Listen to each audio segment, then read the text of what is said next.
To have this zest for living, you need the sense of an unfinished, still awakening universe. And to have an awakening universe, you need a universe, an unfinished universe, which is awakening. Well, this raises to me the specifically Teilhardian theological question. Theological question for Teilhard is not primarily how things began. He's interested in that question, but he thinks it's very, very hard to determine beginnings of anything, to be precise about them. Instead, he's asking awakening to what? And this is where he thinks the theologies and religions of the world have their place. He calls it, in abstractly speaking, omega. And by omega, he means something immense, something new, and something indestructible that's coming from up ahead. And so he understands faith, to come to our theme, faith in the future. The wager of faith in the future is, for Teilhard, faith that something immense, new, unprecedented, and indestructible is still coming. Not after death, but in the universe and its future.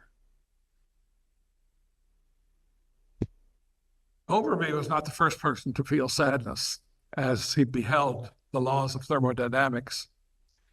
Another person who felt this was the great poet, Matthew Arnold.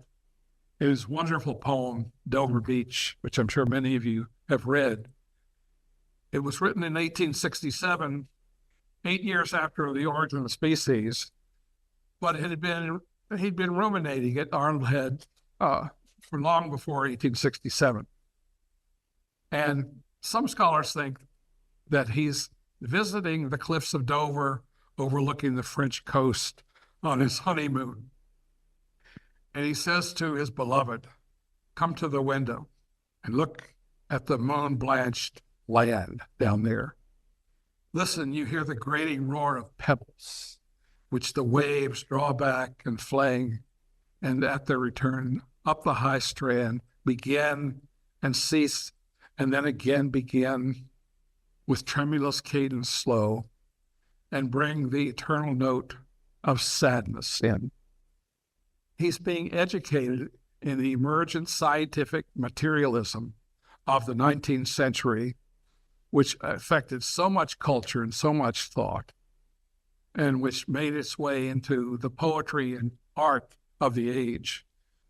A.N. Wilson has written a wonderful book called God's Funeral, about the 19th century literature that arose in view of the second law of thermodynamics, or what physics and cosmology were saying. So what Arnold is talking about is this. He said, the sea of faith was once too at the full, and round earth's shore lay like the folds of a bright girdle furled. But now I only hear its melancholy, long withdrawing roar, retreating to the breath of the night wind, down the vast edges drear and naked shingles of the world. These are metaphors for the deadness of matter as it appeared in the physics since Galileo, but especially after Newton, physics of the earth and the universe. So what can we do? He adopts, I guess, a form of humanism. He says to his beloved, let us be true to one another, for the world, and we've talked about the natural world, which seems to lie before us like a land of dreams, so various, so beautiful, so new, hath really neither joy, nor love, nor light, nor certitude, nor peace, nor help for pain, and we are here as on a darkling plain, swept with confused alarms of struggle and flight, where ignorant armies flash by night. The sea of faith, what's he talking about? Was once too at the full. I think one version of it was one in which probably most of us were shaped religiously when we were young, before we had a sense of science, a sense of nature, sense of the universe. In our innocence, the universe was organized as a hierarchy of increasingly valuable levels, from matter through plants, through animals, through life, to ultimate reality and meaning, to ultimate meaning, goodness, truth, beauty that we call God. This was the sea of faith in which I was nurtured. It was the one in which Teilhard was brought up. And it's a beautiful vision, very seductive, very appealing. And it operates according, however, to the principle of plenitude, which maintains that every possible niche of creation had to be filled by the perfect creation by God in the beginning. This is the fullness of the earth, fullness of the universe, matched by the fullness of faith that Arnold is lamenting its passing. It operates according to what you might call the hierarchical principle, which maintains that a higher level in this picture of faith can encompass and comprehend a lower, but a lower cannot comprehend a higher. And that's because understanding a lower level does not give you the transformation, the personal, what the medievals called adequatio or adequacy, to be able to understand the higher levels. You have to go through a process of conversion or transformation in order to be adequate to the higher levels. And most of us are not. And that's because the most important and the most real phenomena, or realities rather, are the least comprehensible by the human mind. So as St. Augustine said, Augustine exemplifies this very well, if you think you've comprehended God, it's not God that you've comprehended. The New Atheists, I don't think ever read this in Augustine, but anyway, even though you can't comprehend ultimate reality, you can have a sense, a feeling, a beautiful feeling of being comprehended by it and being carried away by it. And that was the meaning of faith. If you look at theology from St. Thomas Aquinas to Paul Tillich, that's pretty much the definition of faith. Faith is not a comprehending type of awareness. It's an awareness of being grasped, of being comprehended. And it's a beautiful feeling. It's a salvific feeling, redemptive feeling. In order to talk about the incomprehensible, theology and religion had to resort to symbols. Although Paul Tillich would say, never say merely a symbol. The use of symbols is a sign of the eminence and the excellence of the incomprehensible that you're trying to talk about through symbols, analogies, and metaphors, especially analogies. So that one of the symbols that we have to use if we believe in God who's grasping us at the depth of our personality is a personal God. God can be more than personal, of course. God is infinite being, meaning, goodness, beauty, and so forth. But God, Paul Tillich said, and Thomas Aquinas agreed, has to be at least personal in order to grasp us at the center of our personality. And this vision, this is one example of what I think Arnold is calling the sea of faith, which is once at the full, has given and is still giving meaning and happiness to millions and millions of people. Things exist in this scheme by Platonic participation in the eternal perfection of God. And none of the finite beings adequately express this fullness. And so that's why we have to acknowledge the weakness and finiteness of our perception in religion and theology. What Teilhard, just to anticipate, I might not get there, but just to anticipate what Teilhard thought, what differentiates from this kind of thinking, even though Teilhard was steeped in this religious education in his younger life, is the turn to the idea that we participate in eternal perfection by anticipation more than by participation. Anticipation becomes the fundamental theme, not just in human existence, but in the whole cosmos. And this is the beauty of Teilhard's thought, that the whole cosmos, since its beginning, has been shaped by anticipation more than participation. So if you ask Teilhard, does this scheme give you joy, the same joy it gave to Arnold? Does this kind of faith have a future? After Darwin and Einstein, I think Teilhard would have said its future is dubious unless it undergoes change. This way of thinking has, in his words, encrusted theology and religious thought for centuries. And in him, it has produced a note of sadness. And so what I've tried to do in my teaching and writing is to understand why Teilhard feels a tinge of sadness, why he felt it when he was in the seminary, why he had to go to his spiritual director and ask him, is it okay if I study geology rather than just theology? And fortunately, his spiritual director said, by all means, study geology. And Teilhard was eternally grateful to him for that, because this amounted to a religious insight and not just a vocational insight or career idea. Doesn't classical theology, Teilhard is asking, not necessarily in so many words in his main writings, but in letters to his friends, you get the impression that he's asking the question, doesn't our faith, our theology, doesn't Catholic theology as it exists in the 20th century somehow clip the wings of hope? And he concluded firmly, I think, that it does. And this is part of the reason for the controversy about Teilhard. Very few people have read Teilhard enough to realize where he's coming from, both theologically and scientifically. So religious conservatives, Catholic conservatives in particular, simply won't have anything to do at all with Teilhard. And this includes many Catholic theologians as well. But I'm struggling here to try to understand just what is at issue in this almost schismatic version of Catholicism that we're living through today.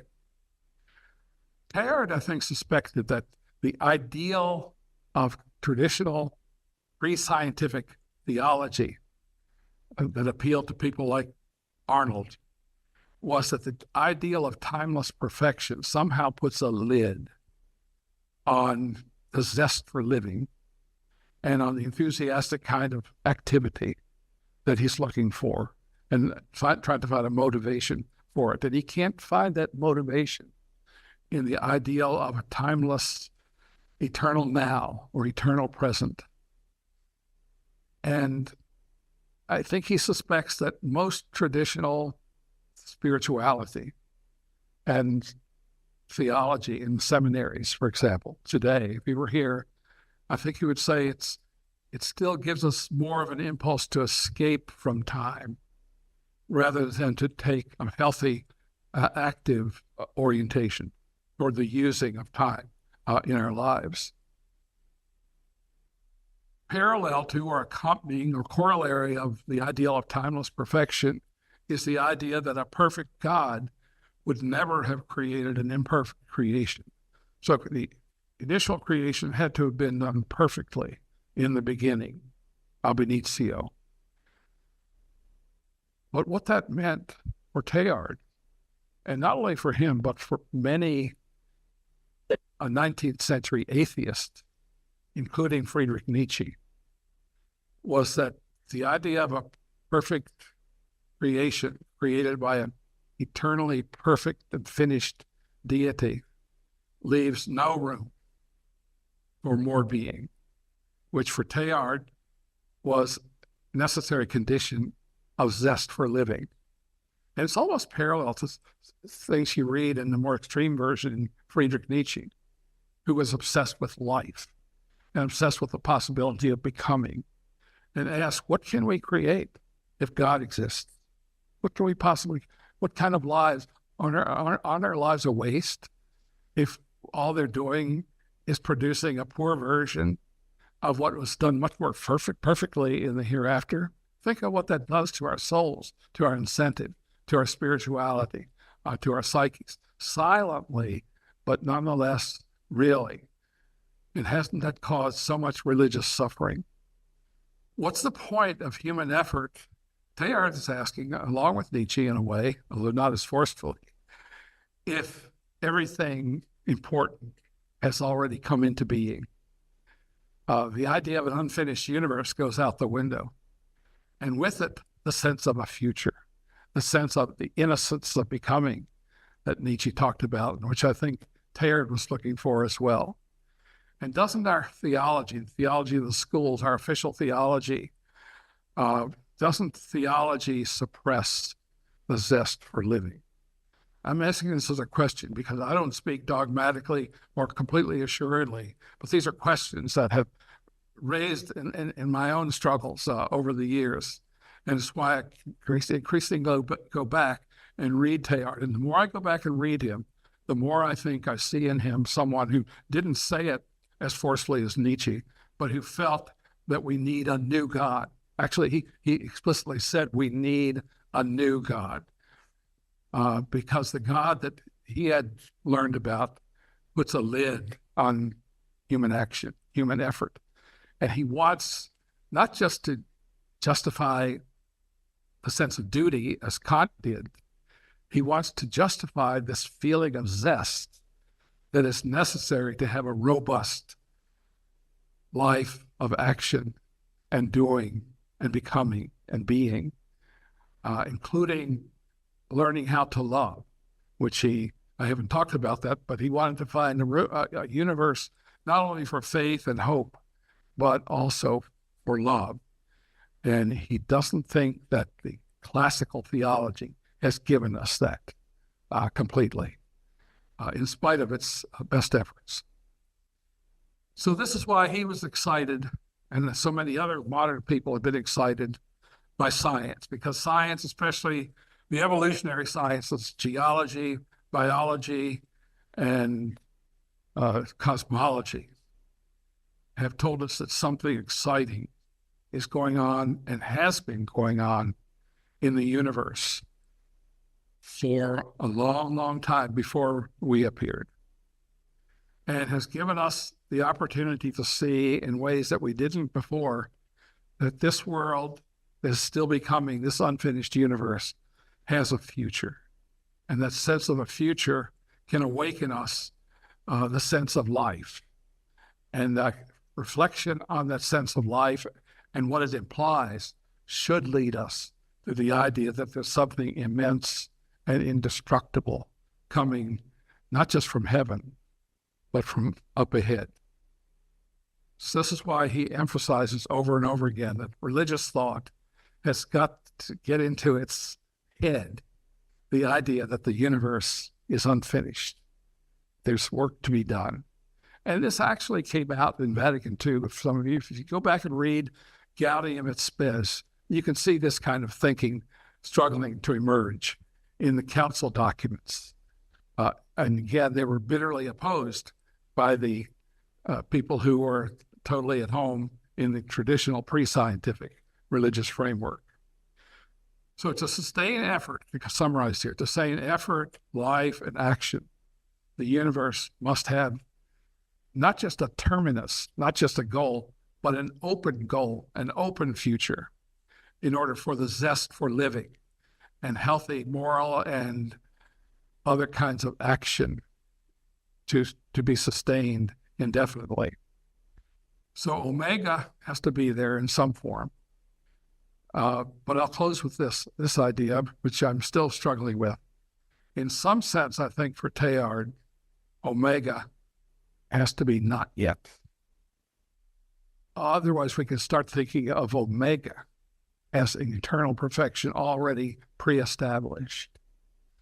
And this leads him here and there in his writings, and it's a good idea to look for these, to say things like, although God may be in God's self finished, as far as creation is concerned, as far as we are concerned, as far as faith is concerned, God has to himself be somewhat unfinished. So that for God to be God, for God to love the world, God has to allow the world to be itself. and then to allow love, perfect love, allows space for the other to exist.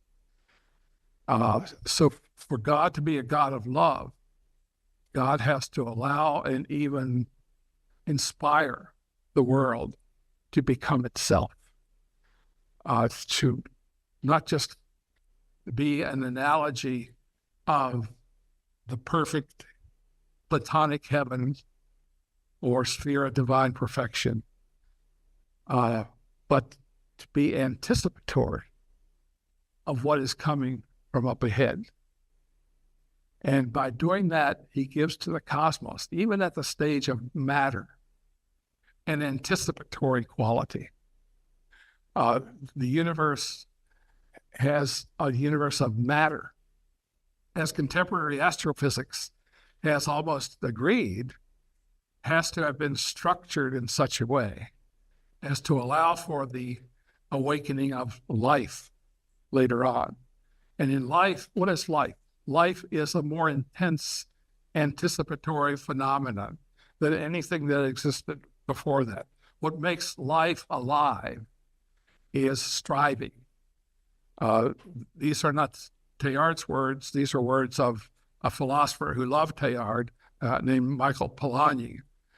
Michael Polanyi talked about how what differentiates living organisms from chemical processes or physical processes is that living organisms are striving, whether it's an amoeba looking for a food supply, or a predator looking for prey, or a prey struggling to escape, whether it's an amoeba looking for a food supply, or a predator looking for prey, or a prey struggling to escape a predator, or college sophomore studying and reading in the library to see if there's meaning in life. So life from the amoeba to humans is a striving, hence anticipatory phenomenon. And then when thought breaks out in the very last pages of the 13.8 billion year library that Big Bang physics talks about, when thought breaks out, the universe becomes more anticipatory than ever. It anticipates something very noble. It anticipates being, unity, goodness, truth, as even classical theism mentioned. These are the transcendentals that classical theology also recognized that each soul should be awakened to. But for Teilhard, not just souls, but the whole universe has been awakening to Omega. Teilhard called it Omega, and he didn't deny the transcendentals, but he gave to them the note of futurity. It's almost like a sixth transcendental. Everything that is has a future, including God.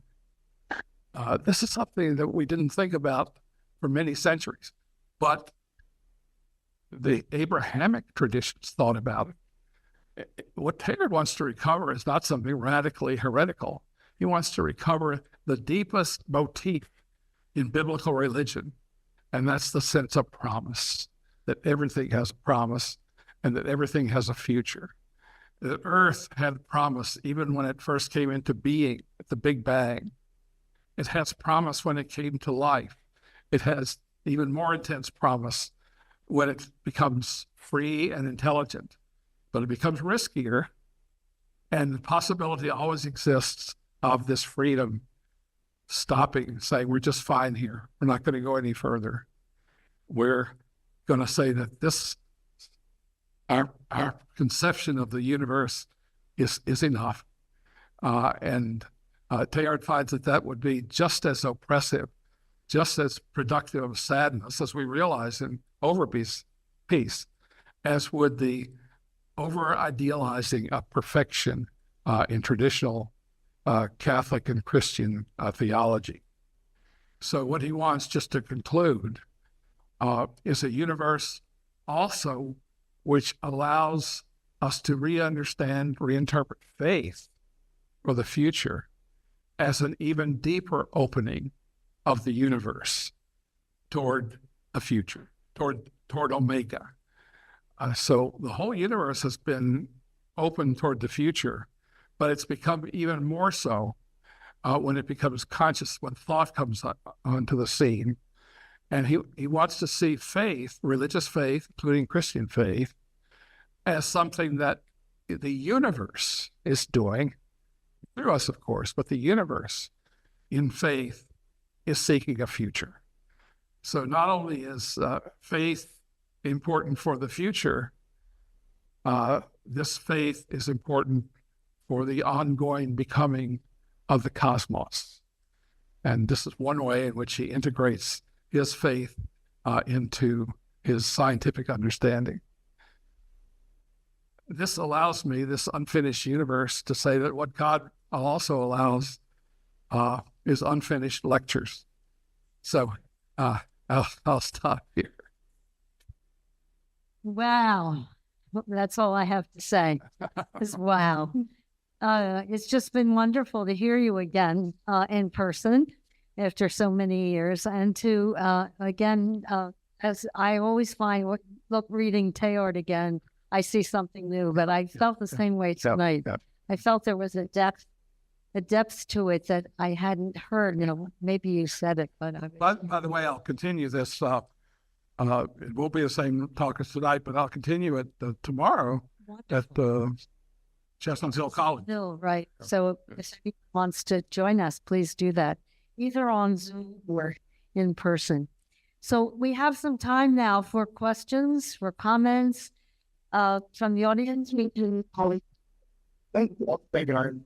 Let's wait. Hold on a second. We're just going to ask you to speak into the mic, and please make sure you can hear yourself when you're speaking, because we do have a lot of people on Zoom too, so that way they can hear you as well. So it's okay. I've read somewhere that Teilhard felt that the church's religion's elimination of future prophecy is what is holding it back. And in fact, I think along with Teilhard's concept of the evolution of the universe, I think it's the human consciousness of the life that's going to define God in the future. Well, you mentioned prophets. I think Teilhard has a good place for them. Prophets are voices out of the future. For the theologian Paul Tillich, prophets are voices out of the depth, out of the abyss. But the difference between Teilhard and Tillich was that Teilhard considered the prophetic phase, starting with Abraham. Abrahamic faith itself is not just a religious development, it's a cosmic phase change, as it were, in the opening up of the future, which is the great contribution that Hebrew religion has given to humankind, but has been lost, at times even in Judaism itself. Teilhard wants to resurrect that fundamental origin of all of the Abrahamic faiths, and that's the sense that the future comes like a bolt out of the blue, and authentic faith is being ready for the coming of that more and fuller and newer being from out of the future. That's authentic faith, and it's necessary not just for us and our psychological and spiritual well-being, it's necessary for the universe to now sponsor faith. He has a place somewhere, I forget where it was, when he says that what the universe needs now is faith, and ever more faith. It doesn't say what you people need. He said what the universe needs for it to continue its journey, and that's the source of life as well. Without a sense of future, there's no sense of life, the zest for life, as it were.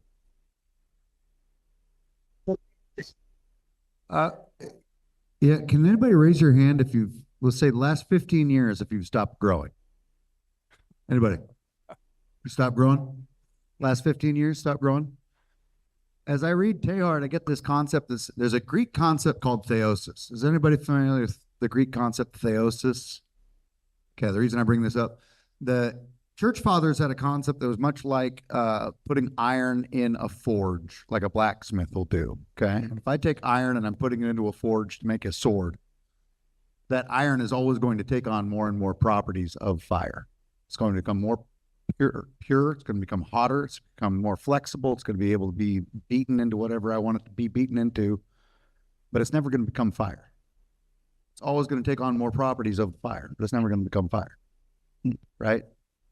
So I think that's a lot of this. Whenever I read Teilhard's Omega and the zest for living, this concept of both being present and yet not fulfilled, I equate it to that natural maturity that we go through with every biology.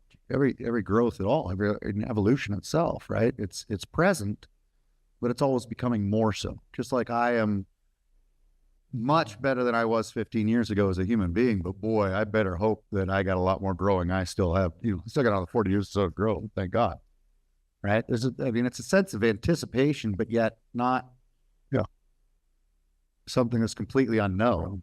It's what made his thought distinctive was that he wanted us to allow for growth, not just in the sphere of life, but in the universe itself. And this is something so new. It only came into our consciousness in the 20th century. It's such good news, and good news takes time to travel, and it has not yet been felt by human ears, the degree to which they live in a universe which is capable of growth and which opens up a new future for nation. The age of nations should be past now. We should have a sense of the earth as one set of voices looking for a new future. But we've decided not to go in that direction. I don't need to give examples. I loved the way you laid everything out. And I want to say that my father was a particle physicist. Oh. And as a very young child, I knew he took a lot on faith because he would blow apart atoms and look for electrons. They'd say, but can you see it? And he'd say, no. I'd say, okay. So I kind of knew that all these very hard, and he was a scientific materialist, very hardcore. Right. So I think it's interesting the way you laid it out. We've lost the sense of invisibility as being real. But what Teilhard wants to do is not just take any old invisibility, not the eternal now. He's not talking about that. Yes, that's invisible. But he wants us to get a sense of the invisibility, present invisibility of the future. And that's where the great mystery lies. For Albert Einstein, the mystery that he cultivated, the sense of mystery, had to do with the underlying fixedness of geometric forms. If you had Einstein and Plato were together on this idea that geometry is the best introduction to the mystery, to the glory and beauty of the invisible. For Teilhard, that was not the case. Geometry is okay, of course, but there's another invisible up ahead that is coming from up ahead that is much more enlivening than the changelessness of Platonic forms and geometric forms. There's a future which is approachable only by anticipation rather than geometric participation.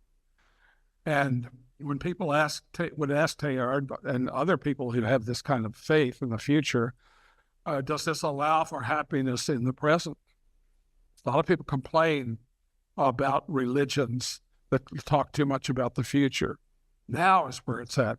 Teach us how to milk the present moment for all that it's worth. Teilhard, I think, would agree with the German theologian of hope, Jürgen Moltmann, who said, actually, the happiness of the present is anticipation, is hope.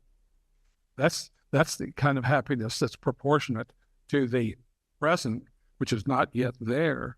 So the kind of happiness that we should cultivate is hope, but a hope that leads to action, that brings about the new future, as it were.